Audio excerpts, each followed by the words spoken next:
Kelly Pulley is an activist. Not just any activist, though. She is one that fights every day for her beloved Hudson. Now, Hudson is a pit bull. For Hudson, this means he's banned from doggy playgroups, doggy cocktail hours, stores, therapy events, dog parks, and dog walks, and has also been turned away by veterinarians. This is because breed-specific legislation. This is not okay. This innocent dog is being targeted against based off of its appearance and discriminated towards without a chance to show itself.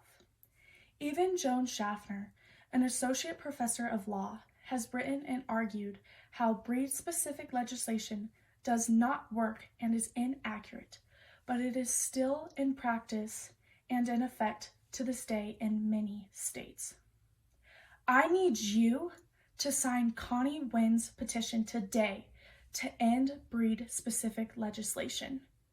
Kelly Pulley is not alone in her battle to end breed-specific legislation, and she, like many families, need your help. Let me introduce you to Desiree Arnold and Rhonda and Evelyn Westenberger. Now, when you look at Kelly and Desiree, you can see two people fighting a battle for their furry friends. But unfortunately for Desiree, she lost this battle. Now, in Denver, you can see on Phil Helsell's article for NBC News how Denver has finally overturned its pit bull ban that has been in effect for over 30 years. Now, while that ban was in effect, it had many negative impacts on families, like Desiree Arnold. For Desiree, she owned a pit bull by the name of Coco, and when this ban took place, animal control stepped in and took Coco away from her. Now, when this happened, Desiree had the opportunity to go to court and fight for Coco or take an alternative route. What Desiree decided to do was find a new home outside of Denver for Coco to live, and in doing this, she repealed her rights to argue for Coco in court.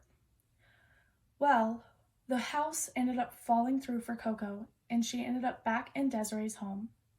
And unfortunately, a neighbor saw Coco at Desiree's house and reported it to animal control.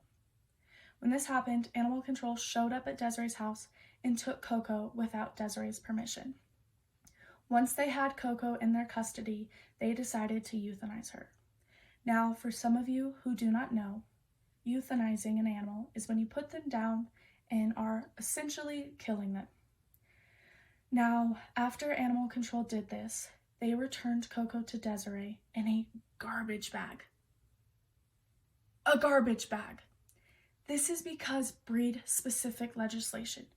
Because this was enacted in Denver, many pit bulls like Coco are constantly being put down without a chance because of the way that they appear. Even after breed-specific legislation has been proven by lawyers and other stories to be inaccurate and false, it is still in effect, and it needs your help to be put to an end. I need you to sign Connie Wynn's petition to end breed-specific legislation so dogs like Rhonda and Evelyn's pit bull Baby can continue to be heroes. Now, this is Baby, and luckily for Rhonda and Evelyn, they live in Oklahoma, and Oklahoma does not have regulations that are breed-specific. So, in them owning Baby, the pit bull, they ended up having a dog that would save their lives. Now, one night, Evelyn is woken up to Baby pouncing and jumping and barking on her, trying to get her awake. Now, once Evelyn comes to, she realizes that there's smoke leading into her bedroom and quickly wakes up Rhonda. With this, Baby guides the two out of the burning house and saves them. Now, once they are outside, they realize that the fire is out of control and there is no chance in returning to the home to get anything left inside. However, Baby, being the hero that she was, she ran back inside and rescued 5 other dogs that were still trapped in the building. She even carried a puppy that was scared out safely, and in turn saved not only her family, but the other dogs involved. Because Oklahoma does not have regulations that are breed specific, Evelyn and Rhonda were able to have Baby, and many dogs are able to be heroes like Baby was.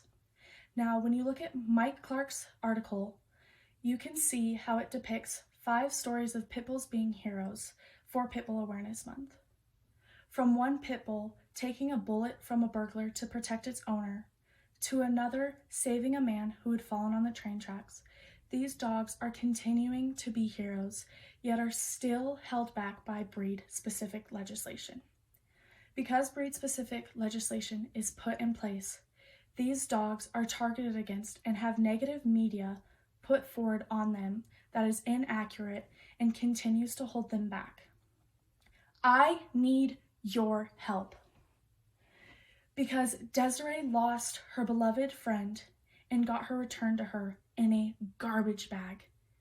And if it wasn't for Oklahoma not having regulations that were breed specific, who is to say if Evelyn and Rhonda would still be alive? Owners and animals should not have to worry about their safety. They should not have to worry about animal control coming in, taking their furry friends, and putting them to sleep. I need your help. Breed-specific legislation needs to come to an end, and you could be a part of that end. Please visit and sign Connie Wynn's petition that is towards ending breed-specific legislation on the petitionsite.com and be a part of that change that ends breed-specific legislation. They need your help, and I need your help. Thank you for listening to this, and remember, sign that petition.